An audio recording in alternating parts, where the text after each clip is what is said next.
आइए मुख्तसर वक्त में ईद उल अज़हा की नमाज का सही और सुन्नत तरीक़ा समझते हैं। सबसे पहले नियत करना है, जो ज़रूरी है, उसके बगैर हमारी नमाज नहीं होगी। नियत कहते हैं दिल में सोचने को, दिल में इरादा करने को। ज़बान से कहना ज़रूरी नहीं है। हाँ, अगर कोई ज़बान से कहना चाहे ये बेहतर है। कैसे कहेंगे अब समझिए।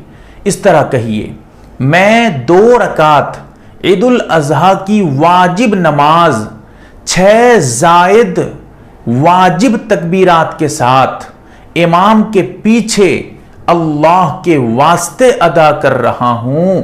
मेरा रुख काबे शरीफ की तरफ अल्लाहु अकबर कहकर हाथ उठाकर बांध लीजिए। अब समझिए, हमने नियत में कहा है 6 एक्स्ट्रा तकबीरें, लिहाजा पहली रकात में 3 एक्स्ट्रा तकबीरें होंगी और दूसरी रकात में भी 3 जायद तकबीरात होंगी, एक्स्ट्रा तकबीरें। ये एक्स्ट्रा तकबीरें इसलिए होती हैं, इसलिए कही जाती हैं इनको एक्स्ट्रा तकबीरें, क्योंकि आम नमाजों की तरह ये नमाज नहीं होती है, बल्कि आम नमाजों से हटकर इसमें कुछ एक्स्ट्रा तकबीरें कही जाती हैं। अब समझिए, हम हाथ उठाकर बांध लिए नियत करने के बाद। ये तकबीर तहरीमा है जो फर्ज है, जरूरी है। उसके बाद सबसे पहले पहली रकात में सना पढ़ेंगे, वही सना जो आम तौर पे नमाज में हम पढ़ते रहते हैं। सना पढ़ने के बाद अब पहली मर्तबा अल्लाहु अकबर कहते हुए हाथ उठाएंगे, छोड़ देंगे, हाथ को लटका देंगे। ये पहली तकबीर थी एक्स्ट्रा तकबीरों में से और पहली रकात की है ये।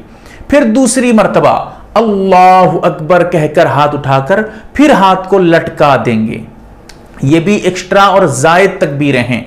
फिर तीसरी मर्तबा, थोड़ी देर के बाद तीसरी मर्तबा अल्लाहु अकबर कहकर हाथ उठाकर हाथ को बांध लेंगे। लिहाजा अब हाथ बांधना, अब नमाज में क़िराअत शुरू हो जाएगी। इमाम साहब कुरान पढ़ना शुरू कर देंगे और मुक्तदी जो इमाम के पीछे हैं वो चुपचाप कुरान की तिलावत सुनते रहेंगे। फिर उसके बाद क़िराअत के बाद रुकू करेंगे, रुकू के बाद सजदे को जाएंगे, सजदे से उठकर सीधे खड़े हो जाएंगे। लिहाजा पहली रकात मुकम्मल हो गई।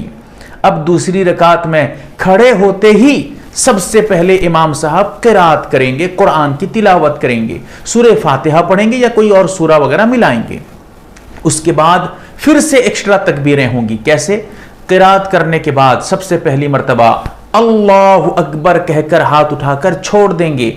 ये दूसरी जो है रकात की पहली तकबीर थी और कुल मिलाकर पहली रकात में 3 मर्तबा तकबीर कह चुके थे। ये दूसरी रकात में एक और मिला लेंगे तो 4 तकबीरें हमारी जायद तकबीरात हो चुकी हैं। अब समझिए, क़िराअत के बाद पहली मर्तबा हाथ उठाकर छोड़ देंगे, फिर थोड़ी देर के बाद दूसरी मर्तबा अल्लाहु अकबर कहते हुए हाथ उठाएंगे, छोड़ देंगे। ये दूसरी तकबीर है दूसरी रकात की। फिर तीसरी मर्तबा अल्लाहु अकबर कहते हुए हाथ उठाएंगे और छोड़ देंगे। ये तीसरी तकबीर है दूसरी रकात की। लिहाजा पहली रकात में 3 और दूसरी रकात में 3, 6 जायद तकबीरात हमारी हो चुकी हैं जो वाजिब थी। उसके बाद हमको रुकू को भी जाना है।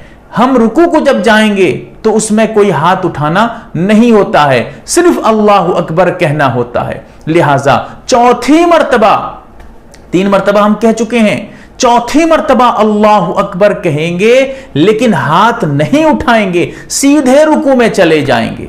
क्यों? ये तकबीर रुकू की तकबीर है, एक्स्ट्रा तकबीर नहीं है। जायद तकबीरात में हाथ उठाना होता है, इन तकबीरात में नहीं उठाते हैं जैसे आमतौर पे नमाज में हम करते हैं। अब उसके बाद रुकू से उठेंगे, सजदे को जाएंगे और दुरूद दुआ वगैरह पढ़कर सलाम फेर देंगे। हमारी नमाज मुकम्मल हो गई।